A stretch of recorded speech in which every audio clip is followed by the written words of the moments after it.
Ang mga mahilig pong mag-alaga ng katawan ay siyempre nagkakaroon ng mga annual medical exams.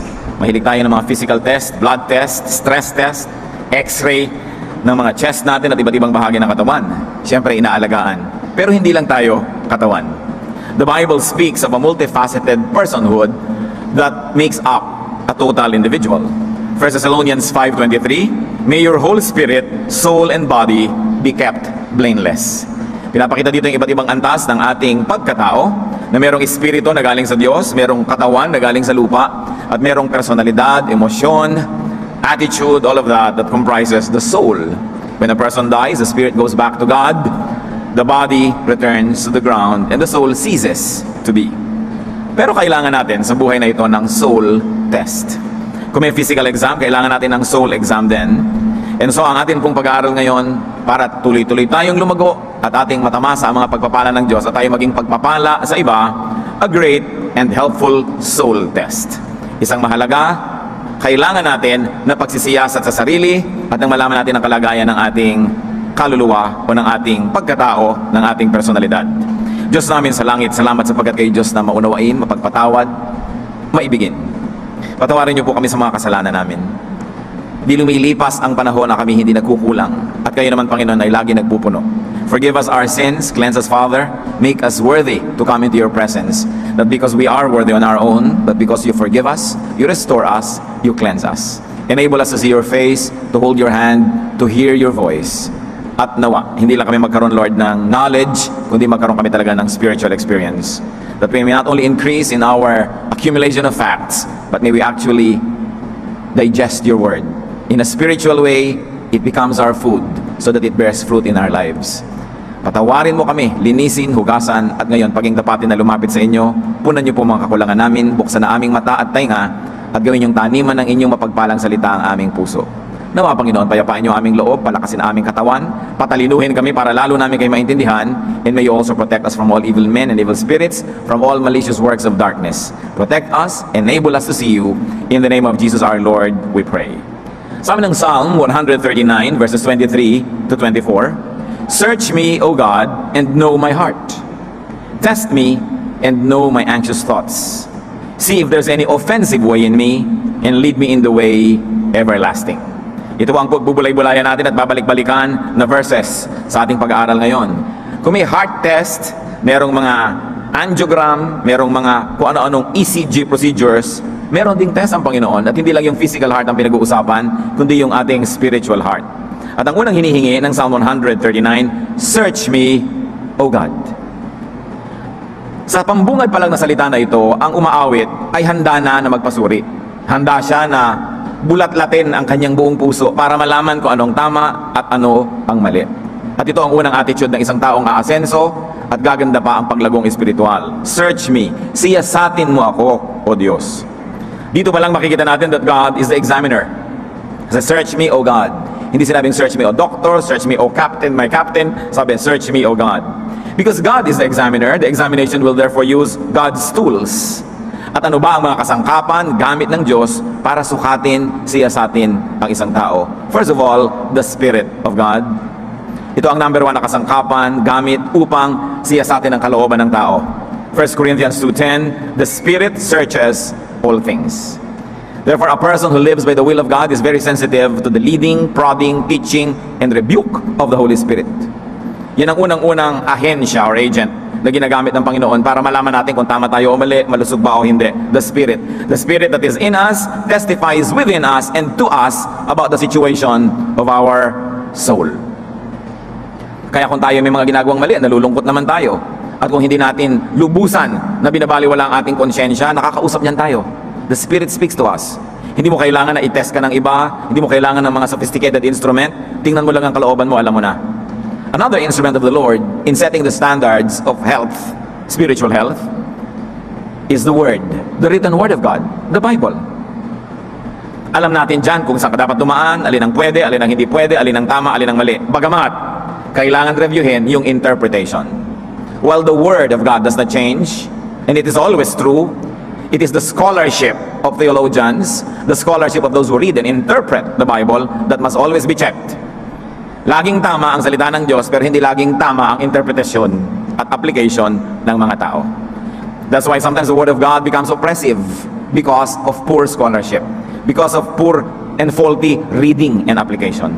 Lalong-lalo kung ano yung mga tama sa isang kultura, ay i-apply mo bigla sa ibang kultura na mayroong mga ibang mga pananaw, mga bagay na hindi naman talaga moralidad, kundi cultural lang, kuminsan doon nagkakamali.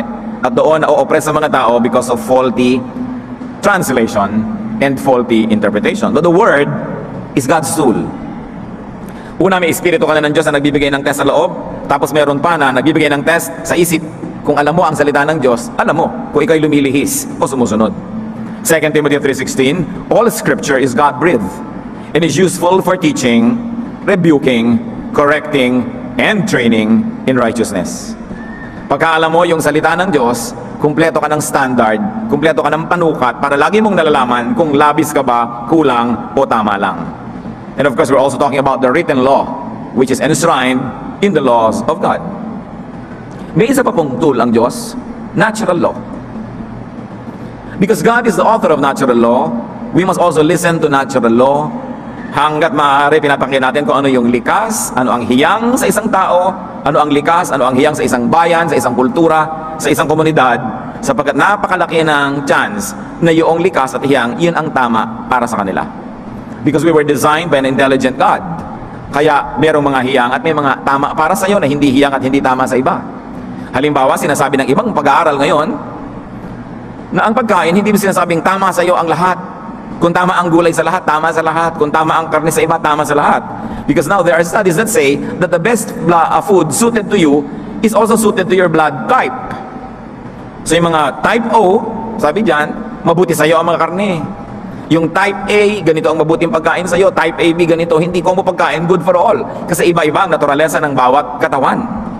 So ganun din ang pag-absorb ng Bible sa iba't ibang kultura. Pag ito'y dinala na sa iba't ibang kultura, merong hiyang na translation, merong hiyang na interpretation na nakabubuti sa halip na nakakasama sa isang bayan. Kaya kinakailangan, tinitingnan mo, ano ba yung natural? Kasi kung ang Diyos, ang law of nature and lawgiver of nature, you are in good hands if you do not go against what is natural. Kasi siya ang lumikha niyan. Therefore, the law of God, written in natural law, would be logical. And it would give us order because God is a designer. Kaya nga yung law na natural that you can see in nature and also see in the brain of people even though they haven't heard the Bible, nandun pa rin yung law na yon. Ano ba ang tama? Kahit naman sa ang kultura, mali naman na tagain mo ang nanay mo. Diba? Hindi mo kailangan yung Biblia para malaman mong mali yun. Mali na nakawan mo ang kapitbahay mo, anihin mo ang hindi mo tanim. Nakasulat naturally sa isip ng tao kung ano ang malit tama. Kaya lang, pag patuloy mong pinakinggan yung malit, sinunod yon, nababaluktot yung nakasulat sa iyong isip. Pero nakasulat pa rin yun. Romans 2:14-15, indeed, when Gentiles who do not have the law do by nature things required by the law, they are a law for themselves, even though they do not have the law. Since they show that the requirements of the law are written on their hearts, their consciences also bearing witness, and their thoughts now accusing, now even defending them. Kapag daw ang mga hentil na hindi saklaw ng kautosan ng Israel ay gumagawa batay sa panuntunan nito, ayon sa kanilang likas na pag-iisip, ito'y nagiging kautosan na para sa kanila. Ipinapakita ng kanilang mga gawa na nakasulat sa kanilang puso ang panuntunan ng kautosan.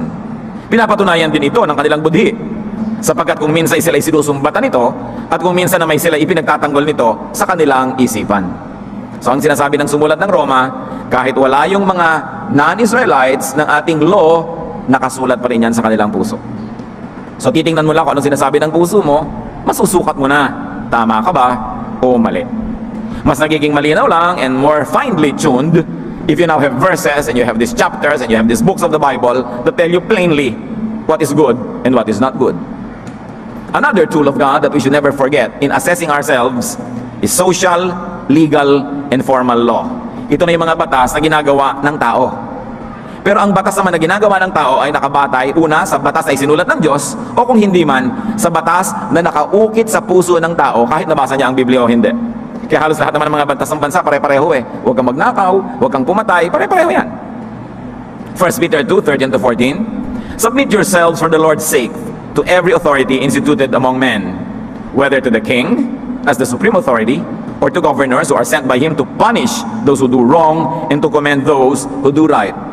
So pag sinusuri po natin ang ating sarili, tinitingnan natin ano ba ang sinasabi ng natural law? Am I going against natural law? Ano ba ang sinasabi ng law of God as enshrined in the Bible? Ano ba ang sinasabi ng law of the land, ng kaugalian ng aking bayan, ng aking kultura, sapagkat ito man ay isang uri rin ng batas? Lahat yan, tinitingnan natin kung nagiging mabuti tayong mamamayan, nagiging mabuti anak ng Diyos, o nagiging mabuting individual. Pero bigyan natin ng diin. Submit yourselves out to governors who are sent to punish those who do wrong. Pero kung yung governor na ang doing wrong, magsasubmit ka pa ba doon? Dapat mong isiping mabuti yon. Because the premise of the submission being asked by the Bible from the people is submission to righteous leaders. That while they are dispensers of righteousness, they are extensions of God's arms, we must submit to them. When they become extensions of satanic arms, isipin mong mabuti kung nag-a-apply pa itong policy na ito. In other words, natural law, legal law, social law is given for orderliness. Para may ayos. God kasi, God ng kaayusan. Kaya maging ang mga kaugalian, nagbibigay ng kaayusan kasi pag bigla mong sinuway, nagugulo yung social fabric. Matthew 22 verse 21, give to Caesar what is Caesar's, and to God what is God's. Sinusuri natin ang ating sarili. Talaga ba? Ibinibigay ko ba yung kay Cesar? Ibinibigay ko ba yung sa Diyos? Kung ako ba ay bumibili sa tindahan, ibinibigay ko sa nagtitindaan tubo o panahingi ko ng discount? Ako na lang ang nakinabang. Pag nakikigamit ba ako ng gamit ng may gamit, binibigyan ko man lang ng regalo. Nang hiram ako ng mga kaldero, yung isa ba naman o isinoli ko, may laman o walang-wala. You give to Caesar what is Caesar's. Kung sino ang nagbibigay sa iyo, susuklian mo. Kung sino ang karapat-dapat tumanggap ng iyong katapatan, ng iyong kabutihan, ng iyong paglilingkod, gagawin mo yon. Because you give to Caesar what is Caesar's, and to God what is God's. Titus 3:1, remind the people to be subject to rulers and authorities, to be obedient, to be ready to do what is good. Now, will you rally behind an evil leader? Hindi na yun good. Kaya dapat sinusuri. Kasi kadalasan itong mga verses na ito, ginagamit pang-utos sa mga tao so that they will always be unquestioningly submissive kahit sa demonyo. Kahit sa masamang namumuno, submissive daw itinuturo ng simbahan. Kasi sabi ng Biblia, nakakalimutan nila na pinapasunod ka habang sumusunod yung leader sa Diyos. Hindi na siya sumusunod, susunod ka pa ba doon? Dapat mong suriin. At isa pa siyempre, nakasangkapan ng Diyos para suriin ang ating kalooban, the conscience. 2 Corinthians 1:12, our conscience testifies about how we have conducted ourselves in the world. Kahit gaano tayo magsikap na kumbinsihin ang sarili natin na tama ang ating ginawa, magsasalita pa rin naman yung budhi natin eh. No matter what rationalization you try to do, no matter what reasoning you try to employ to justify yourself and to condemn others, your conscience will speak. Dapat pinapakinggan. Sabi sa Biblia, certain persons, by rejecting their conscience, have made shipwreck of their faith. Nagkawasak-wasak ang kanilang pananalig sapagkat di nila binibigyan ng pansin ang panunurot sa kanila ng kanilang budhi. Yung maliit na tinig, mahinang tinig, na laging nandun nagsasabi kung tayo'y tama o mali. Psalm 139 verse 23 says, know my heart, know my anxious thoughts. Yan ang hinihingi sa Diyos. Alam na naman ng Diyos lahat, di ba? So anong ibig sabihin ng know my heart, know my anxious thoughts? It only means, I'm exposing to you my anxious heart. Come and look at it. Hindi ko tinatakpan, hindi ko nilalambungan ng anumang belo para maitago ang gusto ko ikubli. Know my anxious thoughts. I'm exposing myself to you, O God. Walang takip, walang excuses, walang rationalization, walang pagdadahilan. Heto ako, tingnan niyo ako kung ano ako talaga. Therefore, the search is internal. To know your heart, to know your anxious thoughts, nasa loob. Hindi sinabi ng Psalm 139, know my deeds. Bakit po hindi pinapatingnan yung gawa? Kasi ang gawa ay pwedeng mandaya. Pero sabi niya, ang tingnan mo yung aking puso, yung aking pag-iisip. Hindi pwedeng dayain yung nasa loob. Kaya kahit anong makeup ang isuot mo, anong ganda ng yung damit, pag binigyan ka ng examination, ipinasok na yung mga instrumento sa kaloob-looban ng yung bituka, malalaman na ang tunay mong kalagayan. At ganito ang hinihingi ng Psalm sa Diyos. Siyasatin niyo po ang aking kalooban. The search is internal, it is deep, it is within. The search is about one's intentions, not actions, because actions can deceive. The search is about one's thoughts, one's kalooban at niloloob. At nandun ang Diyos, ang Espiritu niya sa ating kalooban, hindi pwedeng dayain. Bakit po pwedeng mandaya ang salita? Halimbawa, isa kang lalaking may asawa. Merong nagiging malapit sa iyo na isang office mate na babae. Talagang binibigyan ka ng sandwich, hati kayo sa lunch, lagi kang naaalala, lagi kang pinapautang, etc. etc. Ikaw namang si lalaki, sasabihin mo kay babae, don't fall in love with me ha, may asawa ako, may wedding ring ako, don't ever fall in love with me. Ang tino ng lalaki, no? Sabi niya, don't fall in love with me, may asawa na ako. Pero araw-araw si lalaki, tinetext ka, musta ka na? Miss na kita. Ang ganda ng haircut mo, ang ganda mo ngayon. Pag nakikita kayo, pinipisil ng konti yung daliri mo ng lihim.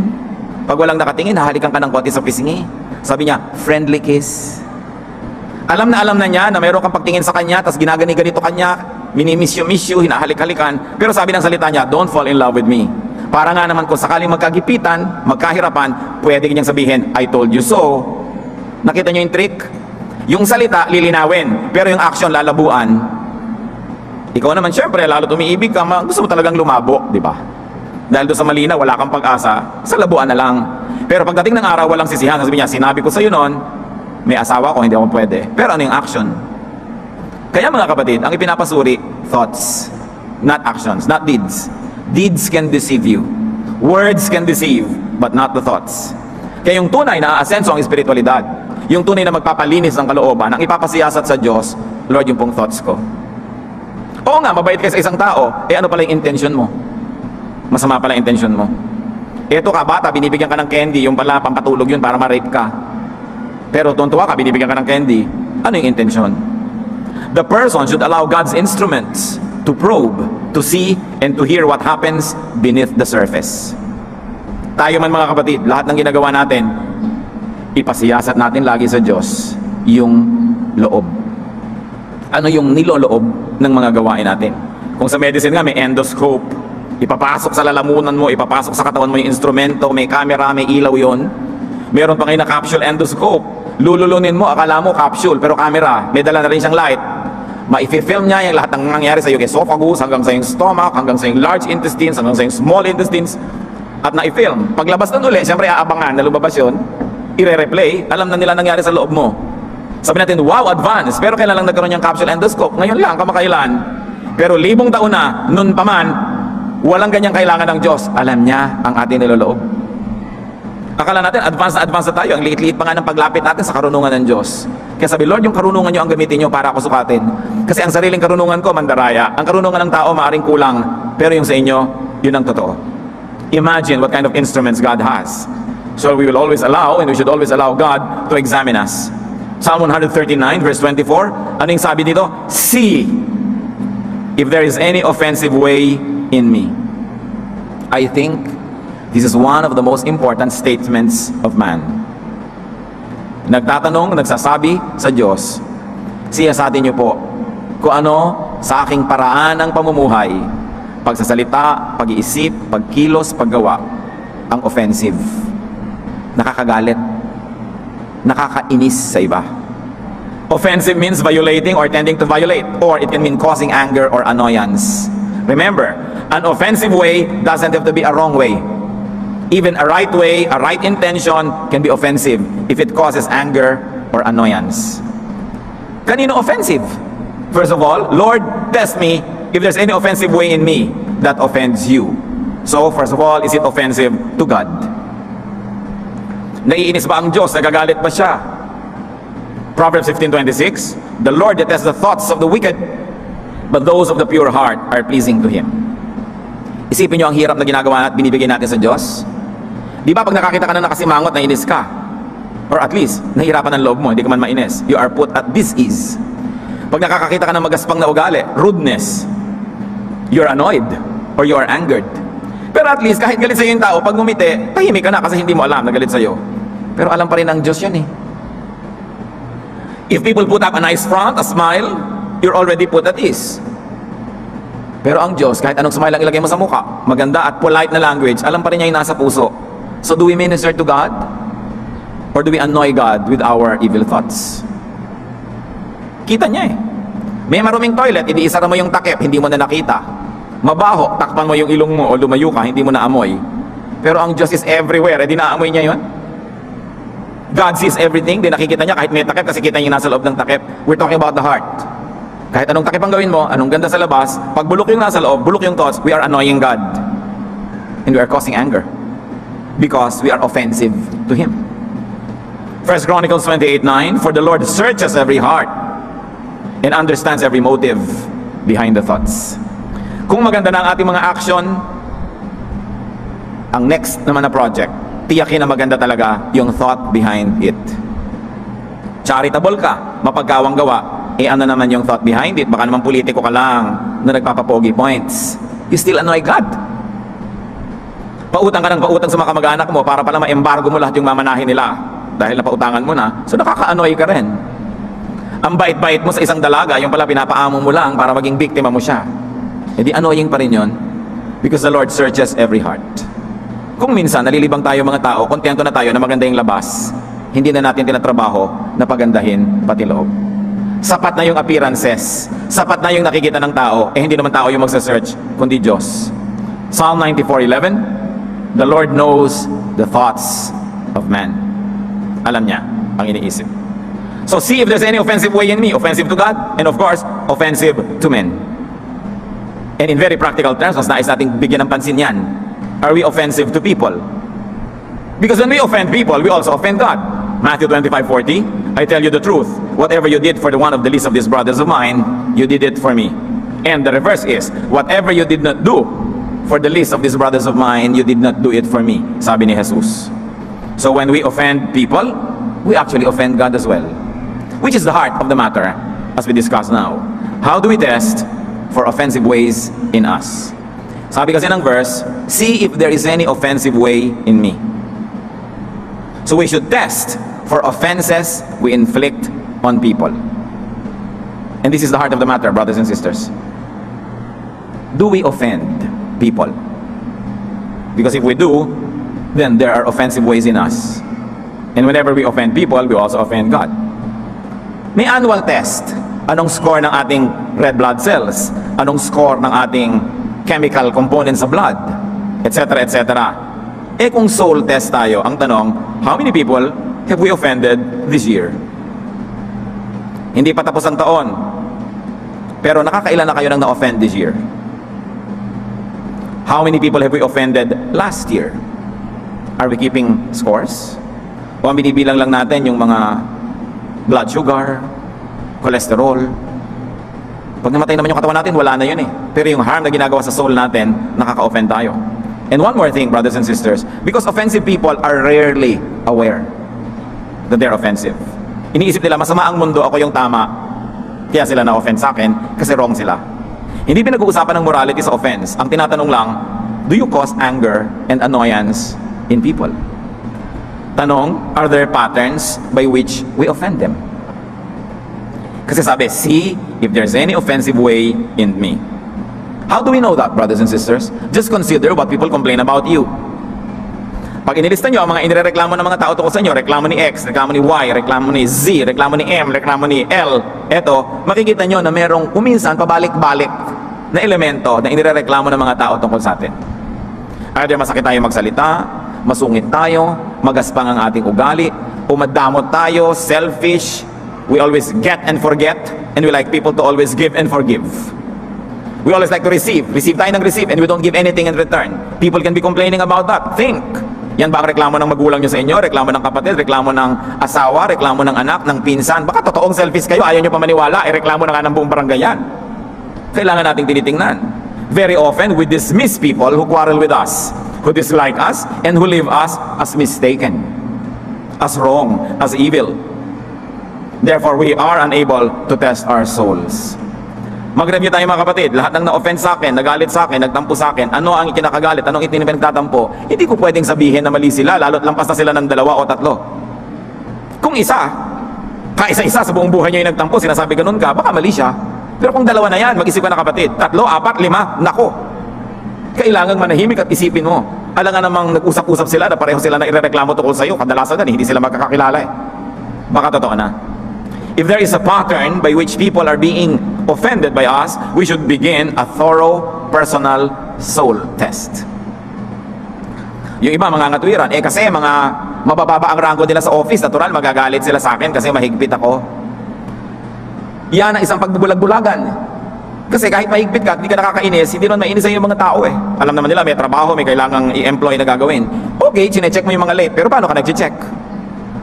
Okay, pinapagalitan mo, sinisita mo yung mga hindi nagde-deliver ng trabaho, pero paano mo ginagawa? Usually, hindi naman yung ideya na lalapit ka sa kanila ang ikinakainis ng tao, kundi paraan mo ng pagsasabi, paraan mo ng pag-handle ng mga bagay-bagay.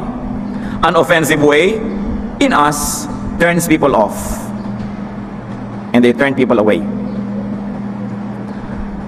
Nawawala ng gana sa'yo tao, maisipin mo, baka may offensive way in me. Lalo't dating may gana sa inyo, tapos nawala na, alangan ano yun, natulog siya, nawala yung gana niya sa'yo, o may ginawa ka talagang nakakawala ng gana. Ang tao naman, hindi naman isang ginawa mo, wala ng gana sa'yo. Dalawa, hindi eh. Usually, series, system, bago mawala ng gana sa'yo ang tao. An offensive way turns people away. Lumayo. Isipin ninyo na accomplishment na mapalapit kayo sa isang tao. It's a great accomplishment. But can you imagine the reverse? What negative accomplishment it is na mapalayo ninyo ang tao, lalo't malapit na, lumayo pa. Kaibigan mo na, naging kaaway mo pa. Kakampi mo na, naging kalaban mo pa. Surely, na-offend yun. Dapat nating isipin. Are we generally liked or disliked? Not superficially, kasi yung mga tao, likable superficially. They open doors for you, they pull chairs for you, they smile, they say hi, they say good morning, they're very nice sa labas. Pero sa loob, bato ang puso. Hanggang labas lang, hanggang etiquette, hanggang kagandahang asal. Pero alam na alam mo sa kalooban, bato. Matigas. Hindi magbibigay, hindi magbe-bend, hindi mag-a-adjust. Yung agenda niya ang gagawin niya, yung gusto niya ang gagawin niya, pero nakangiti siya, nag-good morning sa'yo. Yan ang nakaka-deceive. Those are socially very nice, but only on the surface. It's like a soft velvet glove worn by steel fists. Ganun yun. Ang lambot-lambot na guwantes, pero ang loob, kamay na bakal. Matigas pa rin. Madali tayo kasing madala eh. Pag ang tao ay maamo, marunong mag-good morning, may etiquette, akala natin mabait na. Tayo man ganon. Pag mapagbigay tayo sa labas, eto ang plate, ikaw muna unang kumain, hello, good morning, may konting baw. Akala na natin mabait na tayo. Pero paano tayo nagbibigay sa ating kapwa? Paano tayo nagpaparaya? Paano tayo nagsasakripisyo kung kailangan? Doon nalalaman yung lampas sa pang-ibabaw na kagandahang asal. How do we know if we're offensive? Ask. Do our conversations generally end in quarrels? Pag nakikipag-usap kayo, kadalasan ng ending away, kahit sino yung kausap nyo, mag-isip-isip na kayo kapatid. Something is very offensive in me. Mahirap manggalit ha. It takes a lot of energy to anger somebody. And people will rather not be angry than angry. So pag napagalit nyo yan, kagalit-galit nga kayo. Do our conversations generally end in fights? Maraming religyoso ganyan, maraming born-again Christian ganyan. Pag nakikipag-usap sa kamag-anak, ang ending, batuhan ng Bible. Walk out, awayan, sumbatan. Kasi offensive ang way. Maganda ang layunin, dalhin sa Diyos ang kapwa, pero nakakainis ang pamamaraan. Nakakainisan. Magtanong-tanong tayo mga kapatid. Ang dami ko nang nakita. Magkakapatiran pa daw, magsasali-sali, magnenego-negosyo. Mamaya away-away. Hindi naman kasali yung pastor nung nag-incorporate, ngayon naghihiwalay na, pastor, singilin nyo naman po si brother, sabihin nyo magbayad sa akin. Teka, kailan pa naging kobrador ang pastor? Gustong isangkot sa mga gulo, pero hindi naman kasali nung nagsimula sila mag-usap. Ang tanong, ang ganda ng usapan nyo noon, ba't kayo nagkagulo? Surely, one or all of you have offensive ways. What happens to our partnerships? Nadidissolve ba? What happened to our friendships? Do they end badly? Then you have to ask yourself, Lord, search my heart. Is there any offensive way in me? Kahit pag nananalamin ako, ang ganda-ganda ng mukha ko, ang ganda-ganda kong ngumiti, perfect ang mga pronunciation ko ng good morning, pero bakit nakakainisan ako? Maling-mali ang mundo, ang sama-sama ng mundo, ako lang ang tama. Ganyan ang kadalasan na point of view ng iba. Kaya hindi nasusuri, hindi nagagamot. Sugat nga na tinatakpan ay hindi mapapagaling. Kailangan tanggalin ang takip, tanggalin ang langib, kudkurin, suyudin, linisin, masakit, mahabdi. Pero yun lang ang paraan para gumaling. Paano ko malalaman kapatid kung ikay mabuting tao o hindi? Ano nangyayari sa iyong mga kapagkaibigan, pakikipagmabutihan? Nauuwi ba sa gulo? Matthew 7:17 to 18 and 20. The Lord Jesus speaks. Every good tree bears good fruit, but a bad tree bears bad fruit. A good tree cannot bear bad fruit, and a bad tree cannot bear good fruit. Thus, by their fruit, you will recognize them. Huwag na tayong malito. Tama ako, maganda ang pamamaraan ko, etc. etc. Ang tanong ito, ano naging bunga? Ninakaaway ka. So yung bunga, ang test ng puno. Kung mabuti ang puno, mabuti ang bunga. Sapagkat ang masamang puno ay hindi mabubunga ng mabuti, at ang mabuting puno hindi mamumunga ng masama. Kung kadalasan sa mga relasyon mo nagwawakas sa away, hindi maganda ang puno. Kung ang mga partnership mo, kasosyo mo, lagi kayo nag-aaway-away, hindi maganda ang iyong pamamaraan. Huwag mong sisihin ang mundo. At least, kasali ka sa mali, pero hindi pwedeng sila lang ang mali. Kaya ang sabi, search me inside. Kasi kung panglabas lang, madali nating dayain ang ating sarili. You will know if you have offensive ways, if you offend people. Nakakainisan ka. Nilalayuan ka. Nakikipaghiwalay sa iyo yung dating malapit, nakalalamig sa iyo yung dating mainit, tinatabangan sa iyo ang dating ganado. Alam niyo kung anong sayang ang panahon. Kasi sa ating pakikipagkapwa, sa ating pakikipagmabutihan, we invest time, we invest effort, we invest money, we invest talent. Tapos ang tagal-tagal yung magkasama, sobrang investment yung ending, mag-aaway kayo, sayang lahat yun. Hindi naman ibabalik ang panahon. Yung bang lumipas na petsa, may babalik mo? No way. Sayang. Kaya dapat yung nandun na pinapahalagahan. Yung kaibigan mo na pahalagahan mo na. Yung asawa mo na ang tagal-tagal mong ligawan, partner mo ngayon, huwag na mawalan siya ng gana sa iyo hanggang layasan ka na. Yung kasama mo sa trabaho na ang tagal-tagal nyo magkasama, kasosyo mo, ang dami nyo magagandang araw na magkasama, bakit ang gagawin yung ending? Away. Dapat tingnan, is there any offensive way in me? Why is it the solution? Because as long as you always accuse the other person will do the same, accuse you, hindi yan mariresolve. Kailangan ayusin mo yung sarili mo, ayusin niya yung sarili niya, magkakaayos kayo. Sabi, see if there is any offensive way in me. Hindi tayo pumupunta sa Diyos, sabihin, Lord, tingnan niyo po kung may offensive way kay kapatid X, kay kapatid Y. Kung may offensive way sa nanay ko o sa kaibigan ko, sabi, Lord, show me if there is any offensive way in me, inside me, in my thoughts, in my attitude. Mark 7:21 and 23. For from within, out of men's hearts, come evil thoughts. All these evils come from inside and make a man unclean. Malinis ba ang aking konsyensya? Deceitful ba ako? Nang uuto ba ako? Do I lure people into my traps? Pasakay ba ako, padama, manipulative? Am I scheming? Dapat tinatanong yan sa sarili. Kasi alam naman yan ng Diyos eh. Bakit natin tinatanong? Hindi para sa Diyos, para ma-review natin ang ating sarili. Romans 12:2, kung talagang gusto nating magbago, bumuti ang buhay, be transformed by the renewing of your mind. Then you will be able to test and approve what God's will is, His good, pleasing, and perfect will. Kung paulit-ulit na nakakaaway natin ang mga tao, paulit-ulit na hindi tayo nagugustuhan, paulit-ulit na inaayawan tayo, anong gagawin para baguhin yon? Baguhin ang paraan ng pag-iisip. We must change our style of thinking, and style of doing things. How can you renew your mind if you'll always justify yourself and demonize others? Talaga. Paano nga naman tayo magbabagong loob kung iba naman lagi ang sinisisi mo at kinukumbinsi mong tama ka? Hindi ka talaga magbabago kasi sa tingin mo tama ka eh. Pero makinig ka sa iyong konsyensya. Kahit yun hindi pinapansin, may tinig pa rin yun pag pinagsasalita. Malalaman mo kung anong natural, anong tama. That kindness should beget kindness. Na lahat ng nagtatanim dapat umaani. Yan ang law ng Bible. Lahat ng gumagawa ng mabuti dapat suklian ng mabuti. Anong sinusukli natin sa ating kapwa? Ephesians 4:22-24. You were taught, with regard to your former way of life, to put off your old self, to be made new in the attitude of your minds, and to put on the new self, created to be like God in true righteousness and holiness. Kailangan talikuran na ang dating pag-iisip at pamamaraan at ang harapin bagong paraan ng pag-iisip. Yung paraan na nakaayon sa kalooban ng Diyos, yung papasa pag tinest ng spirit, ng conscience, ng written law of God, ng natural law, yun. Yung natural, yung tama, yung nagbibigay ng kaayusan at kagandahan sa buhay. Ang Psalm 139:24 ends, lead me in the way everlasting.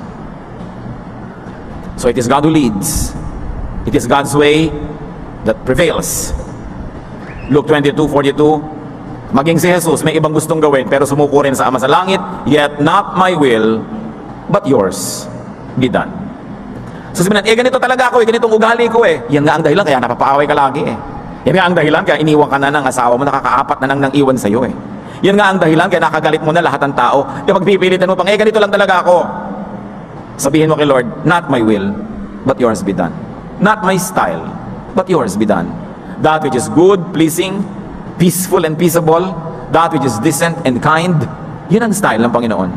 Psalm 14:10, teach me to do your will, for you are my God. May your good spirit lead me on level ground. Sabi, lead me in the way everlasting. Ang ibig sabihin lang nun, I will follow. Following God is a choice. It's a decision that becomes an action. Lead me in the way everlasting. Kanina, lead. Tapos me, ngayon, in the way. Isaiah 55:9, as the heavens are higher than the earth, so are my ways higher than yours, and my thoughts than your thoughts. Sabi ng Panginoon. Yung thought naman niya talaga yung higher. Paraan niya man tama, ba't pa tayo makikipagtalo? Lead me in the way, meaning your way, the higher way.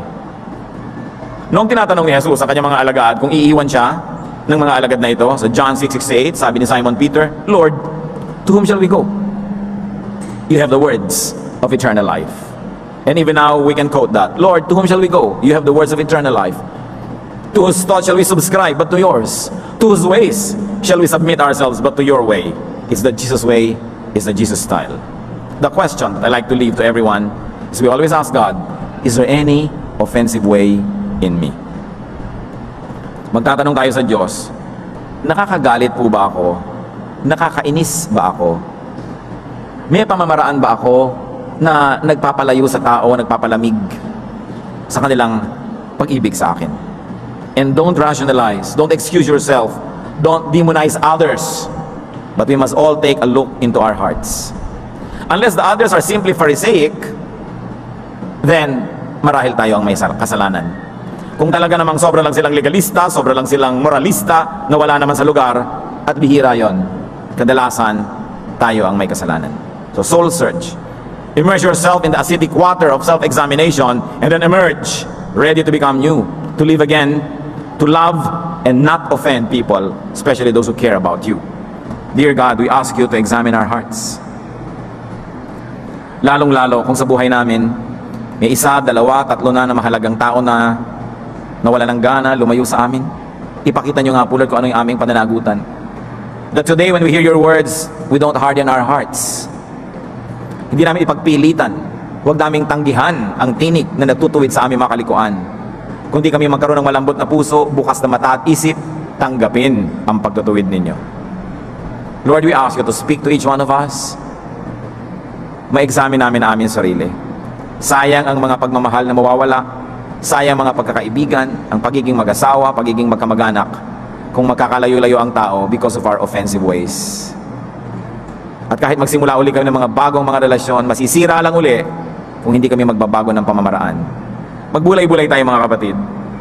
Kung sa palagay nyo, hindi para sa inyo ang message na ito, nagkakamali kayo para sa ating lahat yan. Kaya dapat tayo mag-isip.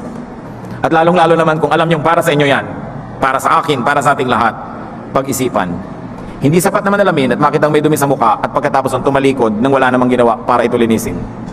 We come face to face with God and we ask Him to examine us. Yumuko tayo sa Panginoon and ask the Spirit of God to examine us. Are there offensive ways in us?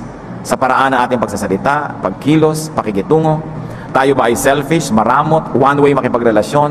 Tayo ba ay sakim? Tayo ba ay magaspang? O maganda ang labas pero ang loob sing tigas ng bakal? Mag-isip-isip, magbulay-bulay. Panginoon, mangusap po kayo sa amin. Gawin yung mabunga ang panahon na ito. Maging kapaki-pakinabang sa aming lahat. Lalo kami na madalas makainisan o madalas mapasuot sa gulo o layuan ng mga taong malapit na sa amin. Bless your people. Speak to us in silence.